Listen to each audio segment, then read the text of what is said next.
To set up your TCL TV to watch sports, first you need to find a gear icon on your remote.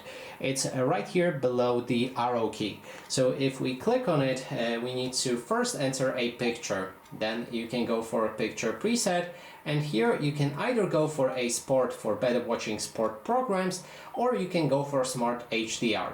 Personally, I prefer Smart HDR with the specific settings changed, but for the sports, let's go with that. Next thing is to go back and enter sound.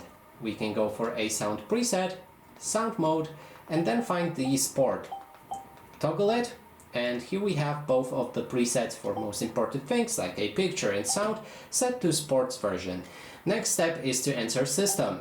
Here we can scroll down and activate sports mode.